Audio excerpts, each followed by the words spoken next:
India में लगभग 60 से 70% लोग हैं जिनकी 30 की उम्र होने से पहले ही वो हेयर फॉल के झंझट में पड़ जाते हैं। आखिर ये हेयर फॉल होता ही क्यों है और इसे हम कंट्रोल कैसे कर सकते हैं? सबसे पहले हम समझते हैं इसका रूट कॉज क्या है। सबसे पहली चीज़ है वो है जेनेटिक्स और हार्मोन्स। अब जेनेटिकल प्रॉब्लम कैसे हो सकती है? अगर आपके पापा में कहीं ये प्रॉब्लम थी तो वो आपके अंदर भी दिखाई देगी, वो कहीं ना कहीं इम्प्लांटेशन दिखाई देगी आपको ज़रूर। और जेनेटिकल प्रॉब्लम को आप सही भी नहीं कर सकते। जो दूसरी चीज़ है वो है हार्मोन्स, और हार्मोन्स में आपका होता है DHT करके हार्मोन्स होता है, जो आगे चल में लॉन्ग टर्म में चल के आपको बहुत ज़्यादा दिक्कतें दे सकता है, जिससे आपके हेयर में वीकनेस हो जाएगी, आपके हेयर बहुत ज़्यादा पतले हो जाएँगे, फिर आपके हेयर बहुत ज़्यादा फॉल करने लगेंगे। यही होगा पहला रीज़न। दूसरी रीज़न है बैड लाइफ़स्टाइल और स्ट्रेस। जब हम अपनी स्लीप साइकिल अच्छे से कंप्लीट नहीं करते हैं, हम बहुत ज़्यादा कॉन्स्टेंटली स्ट्रेस लेते जाते हैं और बहुत ज़्यादा जंक फूड, स्मोकिंग या फिर अल्कोहल का कंज्यूम जब ज़्यादा हम करते हैं तो हमारे न्यूट्रिशंस खत्म होने लगते हैं और हमें प्रॉपर न्यूट्रिशन हमारे बालों को नहीं मिल पाता, इसलिए वो अच्छे से ग्रो भी नहीं कर पा रहे हैं और फिर फॉल होने स्टार्ट कर देते हैं। तीसरी जो चीज़ है वो है हॉट वाटर और पॉल्यूशन। देखो, हॉट वाटर हमें डायरेक्टली इम्पैक्ट नहीं डालते, लेकिन इनडायरेक्टली बहुत ज़्यादा इम्पैक्ट डालते हैं। वो हमारे बाल के स्कैल्प्स में जाके वो हमें बहुत ज़्यादा डैमेज करते हैं, जिससे हमारे बाल बहुत ज़्यादा ड्राई, रफ और बहुत ज़्यादा इरिटेशंस फील कराते हैं, जिससे हमारे बाल बहुत ज़्यादा ख़राब, कमज़ोर होने लगते हैं और फिर धीरे-धीरे उनका वहाँ से फॉल स्टार्ट हो जाता है। और आखिर अब इस चीज़ को हम सही कैसे कर सकते हैं, उसके लिए भी मैं तुम्हें 3 चीज़ें बताने वाला हूँ, और जो कि घर के होम रेमेडी होगी और तुम उसको ईज़िली इम्प्लांट भी कर सकते हो और उसको सही कर सकते हो।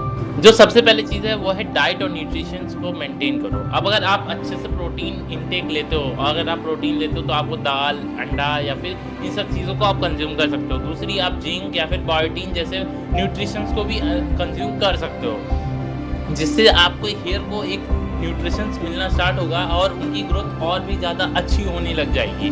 और अगर आप इन चीज़ों को कम करोगे तो फिर वो ये चीज़ दोबारा रिपीट होनी स्टार्ट हो जाएगी। एंड जो दूसरी चीज़ है वो है राइट स्कैल्प केयर ट्रीटमेंट। अगर आप अपने स्कैल्प को बहुत ज़्यादा क्लीन रखते हो, बहुत ज़्यादा मेंटेन करते हो और अपने हेयर के हिसाब से आप एक अच्छा शैम्पू चूज़ करते हो तो इट्स अ बेस्ट थिंग। और अगर प्रॉब्लम हार्ड वाटर है तो आप फिल्ट्रेशंस का भी ट्राई कर सकते हो, लेकिन अगर आपका फॉल फिर भी कंटिन्यूसली चलते जा रहा है तो आप डायरेक्टली कोई मेडिसिन मत लो। सबसे पहले आप एक डर्मोलॉजिस्ट से जाके कंसल्ट करो, फिर उसके बाद आप जैसे मिनॉक्सिडिल जैसे PRPM जैसे ट्रीटमेंट को ट्राई कर सकते हो। तीसरी जो चीज़ है वो है stress control and damage prevention. सबसे पहले ये सबसे अंडररेटेड पॉइंट है और इसे हमें जानना भी बहुत ज़्यादा ज़रूरी है। अगर आप अपने हेयर पे अननेसेसरीली कोई भी केमिकल ट्रीटमेंट जैसी चीज़ों को यूज़ करते हो तो उन्हें लिमिट करना पड़ेगा, उन्हें रोकना पड़ेगा और कम चीज़ों को यूज़ करो। जो आपके हेयर को सूट करते हैं उन्हीं चीज़ों को यूज़ करना है। दूसरा, आपको एक प्रॉपर स्लीप साइकिल अपनी मेंटेन करनी पड़ेगी। दूसरा, फिजिकल एक्टिविटीज़ करनी पड़ेगी जिससे आपका स्ट्रेस कंट्रोल होना हो स्टार्ट। इम्पॉर्टेंट बात, एक ही सोल्यूशन सबके लिए काम नहीं करने वाला है ये, क्योंकि हेयर सबके अलग अलग टाइप के होते हैं। अगर फिर भी आपके हेयर फॉल फिर भी कंटिन्यूसली होते जा रहे हैं, आपको वही प्रॉब्लम हो जा रही है, तो आप कुछ भी खुद से मत करो। आप तुरंत जाओ एक डर्मोलॉजिस्ट से कंसल्ट करो, पूरे ट्रीटमेंट लो, जो वो कहता है उन्हें फॉलो करो, फिर आपको एक्चुअल रीज़न पता चल जाएंगे, फिर आपकी ये चीज़ बंद हो जाएगी। हमें सिर्फ ऊपर से नहीं पता करना है कि हेयर फॉल एक्चुअली हो क्यों रहा है, कैसे हो रहा है, कि हमारे बाल झड़ रहे हैं, ऐसे हमें चीज़ें नहीं देखनी। हमें एक्चुअली नेचुरल चीज़ें देखनी है जो हमारे अंदर से हो रही है। जब वो एक बार फिक्स हो जाएंगे तो उसके बाद हमें कभी भी दिक्कत नहीं होने वाली है। आई होप सो तुम्हें ये वीडियो अच्छी लगी होगी। अगर अच्छी लगी होगी तो लाइक कर देना, शेयर कर देना, कमेंट कर देना। मिलते हैं नेक्स्ट वीडियो में। Take care and bye bye.